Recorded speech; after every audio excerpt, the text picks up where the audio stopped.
Ça fait un moment que notre groupe réfléchit au sujet et pendant la crise sanitaire a été révélé le recours à des cabinets conseils, notamment par le ministère de la Santé pour dessiner la stratégie vaccinale.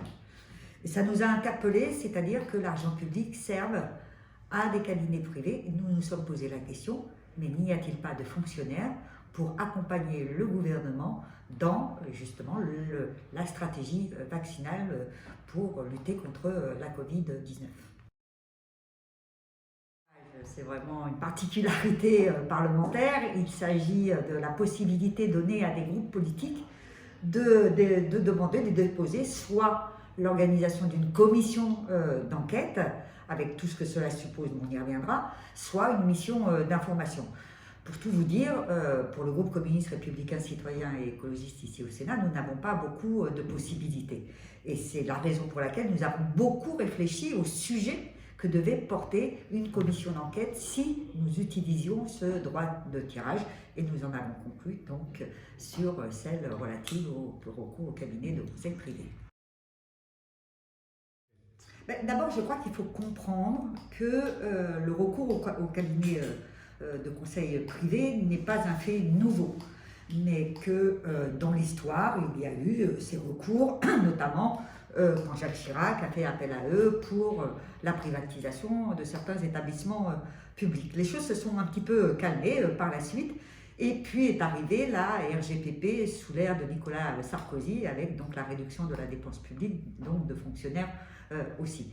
Et puis est arrivé Emmanuel Macron au pouvoir, et là on a vu une accélération du recours à ces cabinets privés. C'est vrai que je parlais de la stratégie vaccinale, mais il y a eu des recours aussi, par exemple, pour écrire des exposés de motifs de projets de loi, tels que la loi sur les mobilités, où on a vu aussi le désastre avec le recours à ces cabinets pour accompagner la diffusion de la propagande électorale aux élections départementales et régionales de l'année dernière.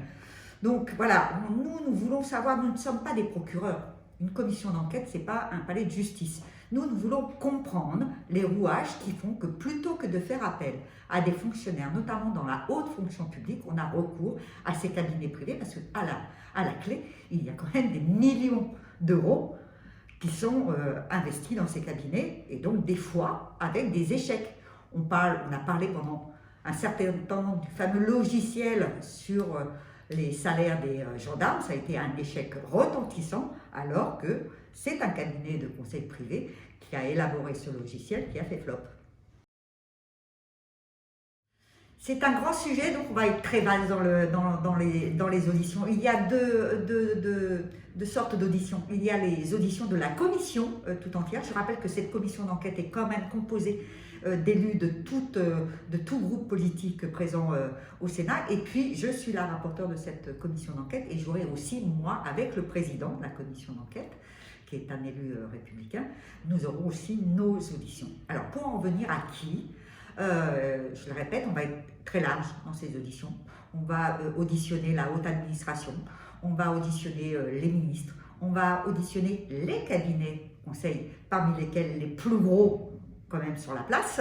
On va auditionner aussi des sociologues qui ont fait des recherches aussi sur le recours à ces cabinets, des journalistes qui ont investigué sur le sujet. Il y a eu beaucoup d'investigations, et puis on s'adaptera au fur et à mesure, et peut-être faudra-t-il encore, on sera très large, mais peut-être faudra-t-il encore élargir ces auditions afin de bien comprendre les rouages qui ont amené au recours à ces cabinets. L'objectif de cette commission d'enquête, c'est aussi de faire des recommandations, de faire un certain nombre de propositions. Et c'est la raison pour laquelle nous allons, bien évidemment, auditionner les ministres et les fonctionnaires de la haute fonction publique pour savoir avec eux, pour comprendre effectivement pourquoi les uns ne sont pas en capacité de répondre à des commandes et les autres, pourquoi ils font appel à ces cabinets, et de voir s'il n'y a pas d'autre solution à proposer pour qu'effectivement notre pays soit à la hauteur pour faire face à des grands enjeux. On parle de la crise sanitaire, mais on pourrait parler par exemple du numérique, qui est un grand sujet et qui mérite d'être développé dans notre pays, et il ne serait pas concevable que ce sujet soit remis simplement entre les mains de cabinets privés.